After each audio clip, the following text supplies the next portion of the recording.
After teasing us for weeks with trailers showing off the Pixel 8 series, Google is now ready to give us all the details about its latest flagships.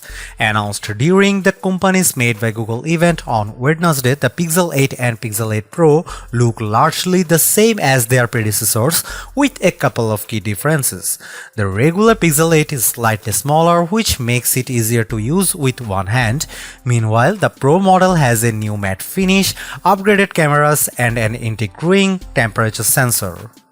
Across the Pixel 8 series, we are also getting the company's Tensor G3 processor, assistant improvements, and notably 7 whole years of Android and security updates. So you might actually be able to hang on to your Pixel flagship for a lot longer than before.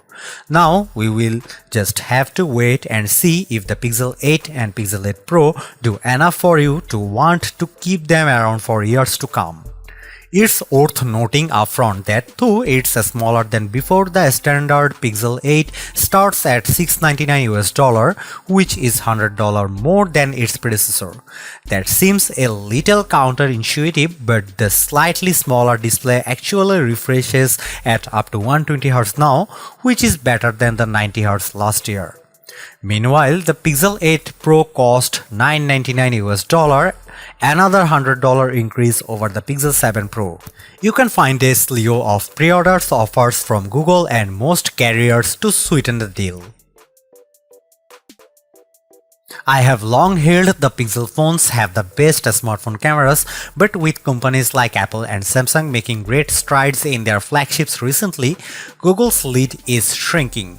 The company was late to shift to multi-sensor setups, relying heavily on its software prowess to make up for lacking hardware in the past. In recent generations, we have seen a more balanced approach, with Google introducing slightly sharper cameras while continuing to update its algorithms to boost clarity and color. With the Pixel 8 series, we are seeing more of this two-pronged strategy. The Pixel 8 Pro is getting a sharper 48MP ultra-wide camera, while the telephoto system's 48MP sensor is using a lens with an improved f2.8 aperture but slightly wider field of view than last year. Its primary camera has the same 50MP setup as before, though Google says its f1.68 lens has 2x optical quality compared to last year's f1.85 glass. Meanwhile, the standard Pixel 8's main camera is the same as the Pixel 8 Pro's, which is slightly better than the Pixel 7. Its one other rear sensor is also pretty much identical to the last generations. The hardware might be a small upgrade, but the more significant changes lies in the software. Google has redesigned its camera app to make manual controls easier to reach. With the new layout, there are two buttons at the bottom that let you switch between photo and video capture. That's a little more organized, given that Pixels offer different modes like action for adding motion blur to your shots. This redesign also enabled Google to throw in a Pro mode, giving you manual control over settings labeled as brightness, shadow, white balance, as well as capturing stills at the full resolution of 50MP. You will have to go into setting to switch on manual mode, and doing it will turn off the auto lens switching feature.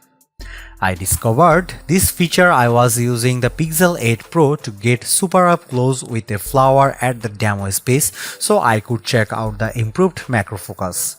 But because I had activated manual mode, the lens wasn't changing on its own when I pushed the device into the pedals. With its sharper ultra-wide sensor, the Pixel 8 Pro can get even closer to subjects and still keep focus. This year's Pro model will work up to 2 cm away, while the standard Pixel 8 gets macro support for the first time, has the same capability as the Pixel 7 Pro. That means it can get as close as 3 cm. I didn't break out a ruler to see how far away the cameras were from the flowers I was shooting, but I was impressed by how much detail in the Pixel 8 and Pixel 8 Pros managed to capture. I'd love to pit Google's flagships against Apple's and Samsung's in the real world to say if it's better than the competition, but at least from my hands-on, it seemed effective and fast. I also checked out the Pixel 8 Pro's 5x telephoto system by zooming into items at a breakfast buffet about 15 feet away, and was able to read words on the cards, identifying the types of milk available. Again, I can't say how well this compares to Samsung's Space Zoom or the iPhone 15 Pro Max yet. Some of the biggest improvements to the Pixel 8's cameras are in video recording and processing. The main new feature is Video Boost, which will upload your clips to the cloud for enhancement using Google's more powerful processors.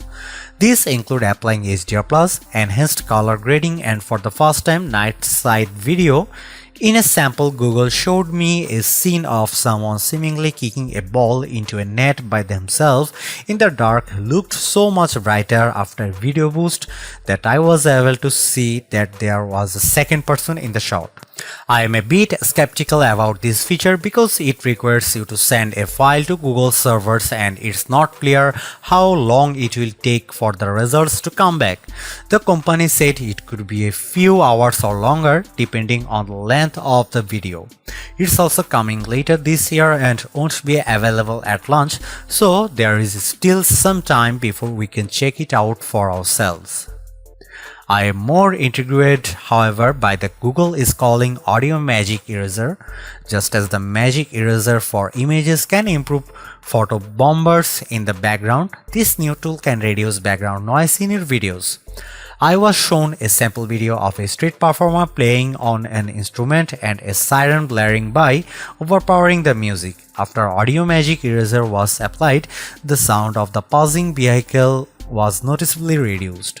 Though it was not completely eliminated, it was definitely less distracting. There are plenty of other new features coming to the Pixel 8 series, including an improved best take that lets you pick your favorite shot of each person in a group photo. Magic Editor, which was introduced at Google I/O this year, will also be available when the new flagship launch. Finally, the Pixel 8 Pro's 10.5MP selfie camera is getting autofocus, while the regular Pixel 8 also has a 10.5MP selfie sensor but with fixed focus.